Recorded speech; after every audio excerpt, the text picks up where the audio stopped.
Hello நண்பாஸ் and நண்பீஸ். இன்னைக்கு வந்து நம்ம சிஏ டைரக்ட் என்ட்ரியோடைய அட்வான்டேஜ் அண்ட் டிஸ்அட்வான்டேஜ் வீடியோ பார்க்க போறோம். ஸோ பேசிக்கா இது ஒன் ஆஃப் த சப்ஸ்கிரைபர் வந்து சஜஸ்ட் பண்ணியிருந்தாங்க இந்த வீடியோ போடுங்க ரொம்ப நாளா, ஸோ அதுக்காக. ஸோ இதே மாதிரி உங்களுக்கு ஏதாச்சும் வீடியோ சஜஷன் இருந்தா கமெண்ட்ல சொல்லுங்க. ஓகே, ஸோ சிஏ இந்தியா, அதான் சிஏ இந்தியா கோர்ஸை நீங்க ஜாயின் பண்ணதுக்கு மொத்தம் 2 விதமான வேஸ் இருக்கு. ஒன்னு வந்து நார்மல் அந்த சிஏ ஃபவுண்டேஷன் ரூட் இந்த மூலமா போறது, இன்னொன்னு வந்து டைரக்ட் என்ட்ரி. அதாவது நீங்க ஒரு கிராஜுவேட்டா இருந்தீங்கன்னா நீங்க இந்த ஃபவுண்டேஷன் லெவலை வந்து ஸ்கிப் பண்ணிட்டு டைரக்டா நீங்க இன்டர்மீடியட்ல இருந்து போலாம். ஸோ பேசிக்கா இந்த ஹெலிகாப்டர் வந்து போய் டைரக்டா இன்டர்மீடியட்ல போய் கொடுக்குறாங்க, லேண்ட் பண்ண வைக்குது அந்த மாதிரி. So you can skip a level, you can start with CA intermediate. So அதை பத்தி தான் நம்ம பார்க்க போறோம், அதோடைய advantage and disadvantages. So first CA அந்த டைரக்ட் என்ட்ரியுடைய எலிஜிபிலிட்டிஸ் பார்க்கலாம். ஸோ எலிஜிபிலிட்டி ரொம்ப ரொம்ப சிம்பிள் தான். என்னன்னா, நீங்க காமர்ஸ் ஸ்ட்ரீம்ல இருந்து வரீங்கன்னா நீங்க வந்து உங்களுடைய செமஸ்டர் எல்லா எக்ஸாமுடைய ஆவரேஜ் வந்து 55% இருக்கணும். ஓகே, இதுவே நீங்க நான் காமர்ஸ்ல இருந்து வரீங்க, ஸோ ஃபார் எக்ஸாம்பிள் இன்ஜினியரிங்ல இருந்து வரீங்க, but I want to study CA அந்த மாதிரி இருக்கிறது வரீங்கன்னா நீங்க உங்களுடைய ஓவரால் பர்சன்டேஜ் வந்து 60% இருக்கணும். ஓகேவா? அண்ட் இதுல இன்னொரு கான்செப்ட் இருக்கும், that something call provisional registration. அப்படின்னா என்ன அர்த்தம்னா, நீங்க வந்து அந்த காமர்ஸ் பிகாம் பேச்சுலர்ஸ் டிகிரியோ இல்லைன்னா ஏதாச்சும் பிஇ டிகிரியோ நீங்க முடிக்கணும்னு அவசியம் இல்லை. நீங்க அந்த லாஸ்ட் செமஸ்டர் படிச்சுட்டு இருக்கீங்களா, அப்பவே வந்து நீங்க ஐசிஐல ரெஜிஸ்ட்ரேஷன் பண்ணலாம். அதுக்கு பேர் தான் வந்து ப்ரொவிஷனல் ரெஜிஸ்ட்ரேஷன். ஸோ இதோட ப்ராசஸ் என்னன்னா, அதே மாதிரி நீங்க அப் டு அந்த லாஸ்ட் இயருக்கு, அந்த லாஸ்ட் செமஸ்டருக்கு முன்னாடி வரைக்கும் உள்ள மார்க்ஸ் வந்து இந்த எலிஜிபிலிட்டி கிரைட்டீரியா வந்து மீட் பண்ணிருக்கணும். அதாவது 55% 60% இருக்கணும். அண்ட் தென் நீங்க அந்த லாஸ்ட் செமஸ்டருக்கு முன்னாடி உள்ள செமஸ்டருடைய மார்க் ஷீட்டை வச்சு ப்ரொவிஷனலா வந்து ரெஜிஸ்ட்ரேஷன் பண்ண முடியும். பட் அந்த ரெஜிஸ்ட்ரேஷன் பண்ணா இது வந்து வேலிட் ஆகுறதுக்கு வந்து நீங்க அந்த ஃபைனல் எக்ஸாம் முடியும்ல, அதாவது லாஸ்ட் செமஸ்டர் எக்ஸாம் முடிஞ்சோடனே 6 மந்த்ஸ்க்குள்ள அதோடைய மார்க் ஷீட்டை வந்து நீங்க ஐசிஐ கிட்ட கொடுக்குற மாதிரி இருக்கும். அப்படி கொடுக்கலன்னா நீங்க ஆல்ரெடி ப்ரொவிஷனலா ரெஜிஸ்ட்ரேஷன் பண்ணது வந்து இன்வேலிட் ஆயிரும். ஓகே, ஸோ அதுதான் வந்து ப்ரொவிஷனல் ரெஜிஸ்ட்ரேஷன். ஸோ பேசிக்கா சிஏ டைரக்ட் என்ட்ரிக்கு போறதுக்கு இவ்வளவுதான் எலிஜிபிலிட்டி கிரைட்டீரியா. நீங்க ஒன்ஸ் இதெல்லாம் எலிஜிபிள் ஆட்டீங்கன்னா எஸ்எஸ்பி போர்ட்டல் அப்படின்னு ஒன்று இருக்கும், அதுல போயிட்டு நீங்க ரெஜிஸ்டர் பண்ணிட்டு நீங்க ஐசிஐ எக்ஸாம் எழுதலாம். ஓகே, ஸோ நீங்க பேசிக்கா டைரக்ட் என்ட்ரி போனா நீங்க டைரக்டா சிஏ இன்டர்ல இருந்து ஆரம்பிக்கிற மாதிரி இருக்கும். அதுக்கப்புறம் திரும்பி ஆர்டிகல்ஷிப் 2 இயர்ஸ் போயிட்டு அது சிஏ ஃபைனல் எழுதுற மாதிரி இருக்கும். ஓகேவா? இதுதான். இப்போ வந்து நம்ம குயிக்கா அட்வான்டேஜஸ் பார்க்கலாம். அட்வான்டேஜ் என்னன்னா, நீங்க வந்து சிஏ டைரக்ட் என்ட்ரி போறதுனால you can skip the first level, அதாவது சிஏ ஃபவுண்டேஷன் லெவலை ஸ்கிப் பண்ணலாம். ஸோ சிஏ ஃபவுண்டேஷன் கிட்டத்தட்ட 4 months ஸ்டடி பீரியட், அண்ட் அதோட ரிசல்ட் வரதுக்கு ஒரு 2ல இருந்து 1.5 monthல இருந்து 2 months ஆகும். ஸோ டெக்னிக்கலா you can save a time of 6 month period. Okay, and articleship வந்து ஏர்லியா ஆரம்பிக்கலாம்னு ஃபர்ஸ்ட் வந்து இப்படி ஒரு ஆப்ஷன் இருந்துச்சு. அதாவது இந்த ஓல்டு ஸ்கீம்ல அப்படி ஒரு ஆப்ஷன் இருந்துச்சு. இப்போ அந்த அட்வான்டேஜும் இல்லை. So which means the only advantage you will get being a direct entry student என்னன்னா, யூ வில் சேவ் ஒரு லிட்டில் பிட் ஆஃப் ஒரு 6 months டைம் வந்து சேவ் பண்ணிங்க. அதை தவிர நான் சும்மா எழுதியிருக்கேன் தேர்ட் ஃபோர்த், அந்த மாதிரி எந்த அட்வான்டேஜுமே இல்லை. வேற ஒரே ஒரு advantage, you will skip a level, because of that you will save a time of ஒரு 6 months வந்து டைம் சேவ் பண்ணுவீங்க. அண்ட் தென் இப்போ நம்ம டிஸ்அட்வான்டேஜஸ் போகலாம். டிஸ்அட்வான்டேஜ் கொஞ்சம் அதிகமாகவே இருக்கு.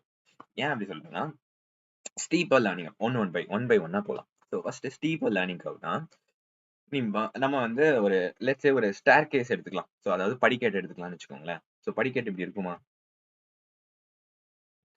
ஒரு ஸ்டெப்பா போகும், கரெக்டா?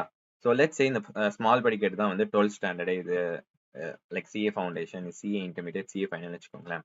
ஸோ நீங்க சிஏ ஃபவுண்டேஷன் ரூட் மூலியமா இருந்தா நீங்க வந்து ஒரு ஸ்டெப்பா போவீங்க, கரெக்டா? உங்களோட லெவல் ஆஃப் டிஃபிகல்ட்டி வந்து 1 by 1 அதிகரிக்கும்.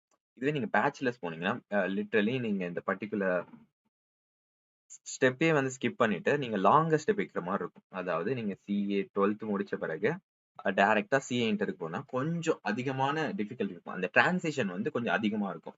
ஏன் அப்படி சொல்றேன்னா, சார் நான் தான் பேச்சுலர்ஸ் படிச்சிருக்கேனே அப்படின்னு கேட்டீங்கன்னா, ஓகே, ரியாலிட்டி சொல்றோம்னா பேச்சுலர்ஸ் டிகிரி வந்து மேக்ஸிமம் ஒரு 2 days நம்ம படிச்சாலே வி கேன் பாஸ். அதோட லெவல் ஆஃப் டிஃபிகல்ட்டி வந்து ரொம்ப கம்மியா தான் இருக்கும். பட் அஃப்கோர்ஸ் எக்ஸப்ஷன் கேசஸ் அது நல்லா பேச்சுலர்ஸ் டிகிரியும் சூப்பரா படிக்கிறவங்க, நாலேஜ் லைக் கான்செப்ட் அண்டர்ஸ்டாண்ட் பண்ணி படிக்கிறவங்க எல்லாம் இருக்காங்க.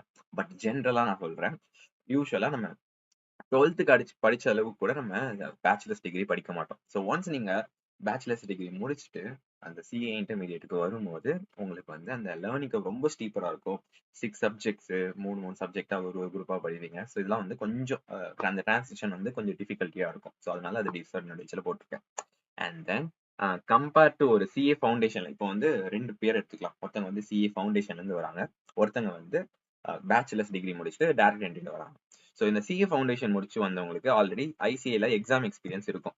ஏன் அப்படி சொல்றேன்னா, அவங்க வந்து ஒரு 4 சப்ஜெக்ட்ஸ் எழுதிருப்பாங்க சிஏ ஃபவுண்டேஷன்ல. 2 வந்து டெஸ்கிரிப்டிவ், 2 வந்து எம்சிக்யூ. அவங்களுக்கு எழுதுற பிராக்டிஸும் இருக்கும், ஓஎம்ஆர்ல எப்படி ஃபில் பண்ற பிராக்டிஸும் இருக்கும். டிப்பிக்கலா ஒரு ஐசிஏ எக்ஸாம் எப்படி இருக்கும் அப்படின்னா, உங்களுக்கு வந்து அந்த எக்ஸ்பீரியன்ஸ் இருக்கும். பட் நீங்க பேச்சுலர்ஸ் டிகிரில இருந்து வரனால உங்களுடைய சிஏ இன்டர்மீடியட் எக்ஸாம் வந்து கண்டிப்பா அந்த பிகாம் எக்ஸாம் மாதிரி இருக்காது. ஓகே, ஸோ கொஞ்சம் கஷ்டமா இருக்கும். இந்த எக்ஸ்பீரியன்ஸ் இல்லாதனால கொஞ்சம் ஸ்ட்ரகிள் படுவீங்க. ஓகேவா? ஸோ டைரக்டா நீங்க டைரக்ட் என்ட்ரி போட்டனால. And then time gap. I think this would be ஒரு ஒரு பிக்கர் டிஸ்அட்வான்டேஜ். என்னன்னா, லெட்ஸ் சே நீங்க சிஏ ஃபவுண்டேஷன் ரூட்ல இருந்து வரீங்கன்னா 12th முடிப்பீங்க, சிஏ ஃபவுண்டேஷன் முடிப்பீங்க, அந்த சிஏ இன்டர்மீடியட் போகுது. ஸோ எந்த கேப்புமே இல்லாம நீங்க ஃபுல் ஃபோக்கஸ் அந்த படிக்கிற அந்த இதுல ஃப்ளோலயே இருப்பீங்க. ஸோ நடுவில் எந்த பிரேக்கும் இல்லாம. இந்த மொமெண்ட் நீங்க காலேஜ் ஜாயின் பண்ணோன்னே நீங்க வந்து அந்த கேப் வரும். ஏன் சொல்றேன்னா, அந்த 3 இயர் கேப் நீங்க ஆஃப் டே தான் காலேஜ் போவீங்க. அண்ட் எக்கனாமிக்ஸ் லைக் அகாடமிக்ஸும் ரொம்ப ஹெவியா இருக்காது. ஓகே, ஒரு எக்ஸாம் முன்னாடி 2 நாள் படிச்சா போதும். சும்மா ஜென்ரலா சொல்றேன். பட் எக்ஸெப்ஷன் சினாரியோஸ் அது. I have no girl like ஒருத்தங்க வந்து ஒரு தமிழ் ஆரிஜின் கேர்ள், மும்பை பேஸ்டு அவங்க. அவங்க வந்து டைரக்ட் என்ட்ரி மூலமா வந்து ஆல் இந்தியா ரேங்க் 1லாம் வாங்கியிருக்காங்க.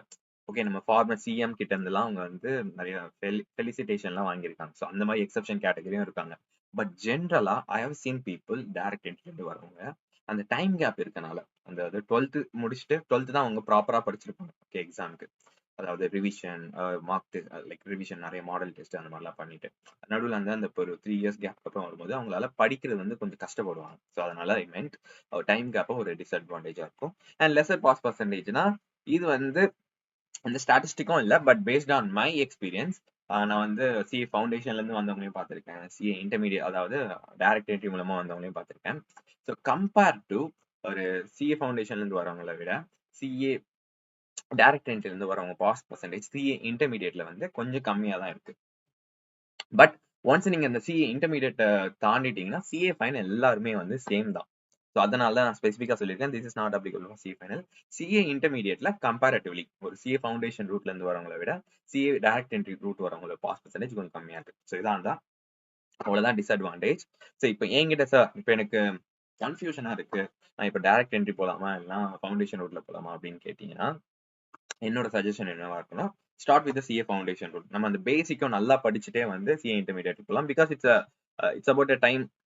Okay, it's about a matter of 6 months time, right?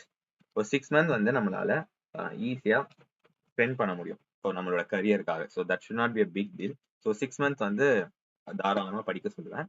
And then one another suggestion, suppose நீங்க வந்து பேச்சுலர்ஸ் இப்போ படிச்சுட்டு தான் இருக்கீங்க, நீங்க இன்னும் பேச்சுலர்ஸ் கம்ப்ளீட் பண்ணலாம். பிகாம் ஓட சைட்ல சைமல்டேனியஸாவே சிஏ படிக்கலாம். ஸோ நிறைய ஓகே ஓகே ஸோ ஒரு சூப்பரான வே வந்து இதுதான். ஸோ நீங்க பிகாம் படிச்சுக்கிட்டு நீங்க சிஏ ஃபவுண்டேஷனையும் சிஏ இன்டர்மீடியட்டையும் அந்த 3 இயர்லயே வந்து முடிச்சிடலாம். மோஸ்ட் ஆஃப் மை அந்த காலேஜ்ல இருந்து வந்த ஃப்ரெண்ட்ஸ்லாம் வந்து இதுதான் பண்ணியிருந்தாங்க. அவங்களோட பிகாம் தேர்ட் அந்த செமஸ்டர் அதாவது ஃபைனல் செமஸ்டர்ல தேர்ட் இயர்ல 6 செமஸ்டர் முடிக்கிறதுலயே அவங்க சிஏ ஃபவுண்டேஷன் முடிச்சிருவாங்க, சிஏ இன்டர்மீடியட்ல 2 குரூப்பே முடிச்சிருவாங்க. அண்ட் தென் பிகாம் முடிச்ச பிறகு ஆர்டிகல்ஷிப் வந்து ஜாயின் பண்ணுவாங்க. ஸோ டெக்னிக்கலா உங்களுக்கு அந்த பயம் இருக்காது, பேக்கப்ல ரெகுலர் பிகாம் டிகிரியும் இருக்கும். ஏன் இதை ஸ்ட்ரெஸ் பண்ணி படிக்கிறேன், சிஏ கண்டிப்பா படிங்கன்னு சொல்றேன்னா, ஒன்ஸ் நீங்க பிகாம் முடிச்சுட்டு நீங்க ஒரு வேலைக்கு போறீங்கன்னா உங்களுடைய சேலரி ரொம்ப ரொம்ப கம்மியா இருக்கும். And then career wise growth ரொம்ப மோசமா இருக்கும். ஃபார் எக்ஸாம்பிள் உங்களுக்கு சேலரி ஒரு 15,000 20,000 25,000 ஆரம்பிக்குதுன்னா ஒரு 5 இயர்ஸ்க்கு அப்புறம் பார்த்தா ஒரு 30,000 40,000 தான் இன்க்ரீஸ் ஆயிருக்கும். அண்ட் தென் growth வைஸ் பார்த்தா உங்களுக்கு ப்ரொமோஷனும் வந்து பெருசா கொடுக்க மாட்டாங்க. அதுவே உங்ககிட்ட ஒரு ப்ரொஃபஷனல் டிகிரி இருந்துச்சுன்னா ஒரு ஸ்டார்டிங் சேலரியை வந்து ஒரு 12 lakh கிட்ட இருந்து ஆரம்பிக்கும். உங்களோட கரியர் growth வந்து நல்லா இருக்கும், ஆப்பர்ச்சுனிட்டிஸ் அதிகமா இருக்கும் ஒரு ப்ரொஃபஷனல் டிகிரி வச்சிருந்தா. ஸோ நம்ம கஷ்டப்படுறதுக்கு வந்து ஒர்த்து. பட் கொஞ்சம் உங்களுக்கு பயமா இருக்கு, சிஏ மட்டும் படிச்சா எனக்கு சப்போஸ் ஒர்க் ஆகலாம் என்ன பண்றது அப்படின்றதுக்காக ரெண்டுத்தையும் சரி சைமல்டேனியஸா படிங்க. பிகாம் படிச்சுட்டே சிஏ படிங்க. பட் சிஏக்கு நல்லா ஃபோக்கஸ் கொடுத்து படிங்க.